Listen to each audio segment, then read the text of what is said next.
What's up, guys? What's going on? Welcome back to my channel. I'm Oba, aka MMO Force, and we're finally finishing up my healing guide videos.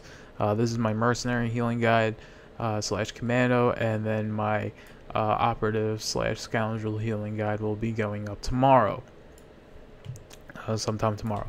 So let's jump right into it. Before I start though, I just want to make a quick note for all your character sheet needs that that's relics, augments, bonus sets, your stat priorities, what your crit percentage, surge, alacrity, all that stuff should look like. Please go check out my AMR link. That's my Mr. Robot link. It's down in the description.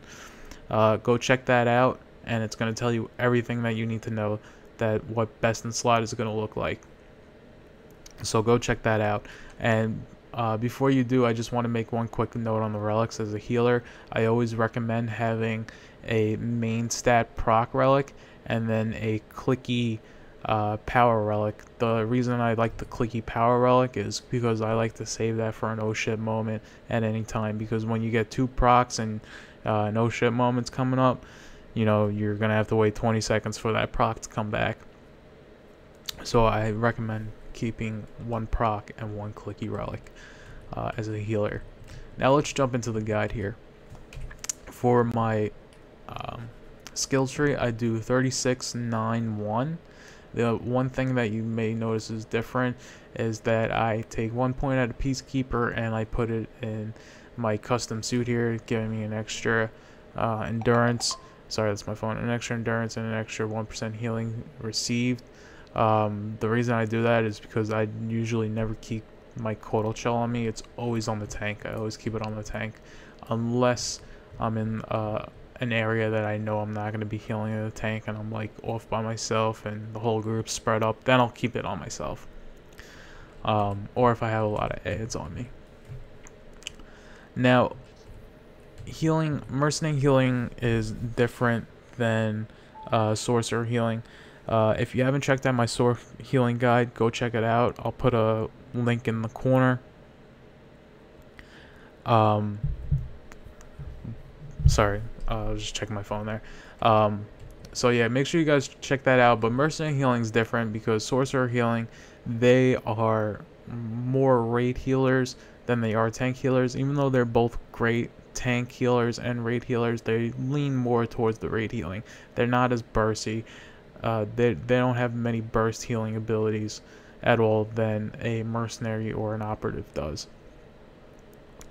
Now, mercenary healers have a bunch of, they're pretty much all burst healing abilities.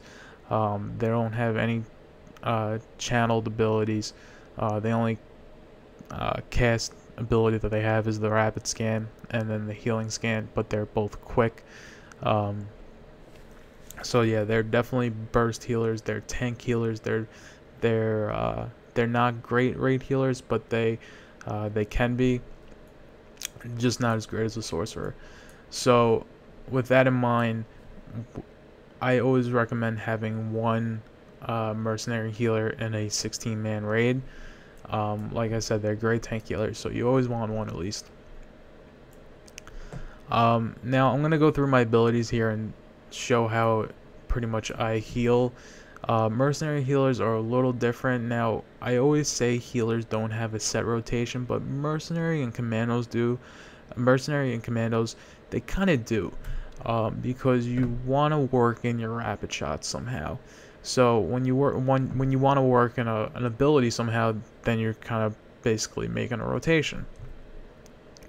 So when you're basically just normal healing, and the way I start off a raid is I always put my Kolto shell on the main tank, and then I always make sure I start off with 30 stacks before the tank pulls the boss. So once you do that, you're gonna start, you know, your healing, which normally what I do is I always make sure I always keep Kolto Missile on cooldown. This ability is always on cooldown, and their fucking missiles all flying all over the place. Now, when I go to heal a group of players, I usually set down a Kolto Missile over by the melee. If I'm gonna go heal the melee, I'll make sure I throw a missile over by them so they can get the buff. or I'll try to hit the player that I'm going to heal next. And then usually I follow it by a rapid scan, healing scan, and then I'll work in a few rapid shots because you want to get your heat down, because that first rapid scan costs 25 heat, which is a lot. And then I'll work in 2 or 3 rapid shots, and then I'll do another rapid scan. So you always want to work in your rapid shots when you're doing pretty much the trio healing rotation is like what I like to call it, because you're always doing Kolto Missile, healing scan, rapid scan. You're pretty much always working between those 3 abilities. So let me just show you what that looks like. And then I'll do a rapid scan, healing scan, a couple of rapid shots, get my heat down a little bit. Usually just 2 is good. And then I'll do another couple of rapid shots, because don't forget rapid scan's a 2-second cast. Now when you're getting into an oh shit moment, by that I mean like a burn phase coming to a tank or a player, I always make sure I save power surge and thermal sensor overrides for real emergency situations. Emergency scan I'm using a little bit more, but if I know a burn phase is going to come up or a big damage phase is going to come up, I make sure I save that. But other than that, I will use it a lot more. Now Kolto shell, make sure you're always refreshing that. And the supercharged gas, the way I use supercharged gas is I usually never use it unless a big burn phase is coming up and I really need it. Then I'll go ahead and use that. But usually I like to save my 30 stacks because I get an extra bonus in healing, and I think that's just better than constantly using your supercharged gas on cooldown. Now if you want to do that, you can. I don't recommend it too much, but if you want to do that, just be very mindful of your heat. The only reason I don't do that is because I like to save that and then go crazy on all my abilities and then use vent heat to lower my heat down. Because when you activate this, you're gonna get a damage reduction buff to anybody that picks up your Kolto missile by 5%. They're gonna take 5% less damage. Your healing scan is gonna have no cooldown, so you can go crazy on that. So you can go crazy combinations with healing scan, rapid scan, healing scan, rapid scan, healing scan, rapid scan, and that is definitely gonna burn up your heat. So that's why I really like to save that for burn damage phases. Excuse me. And pretty much, other than that, to mercenary healing, all I can recommend is that you go on your ship, go on to the fleet, practice on your companions, whatever, and just heal away. Go ahead and do a rotation. Just keep on healing.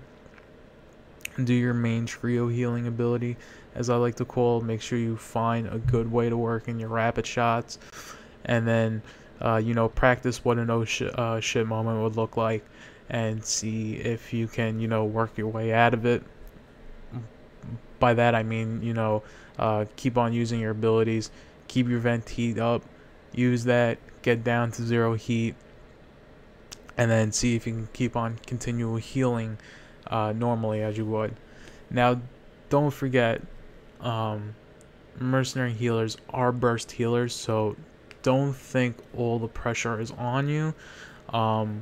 Obviously you're going to need to rely on your SWTOR healers or your operative healers to come in there and fill in the gaps, because you are a burst healer, a very high burst healer, a lot more than an operative.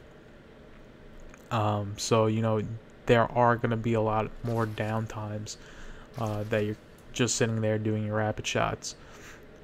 So definitely keep that in mind, that you're not always going to constantly be throwing out giant heals all the time.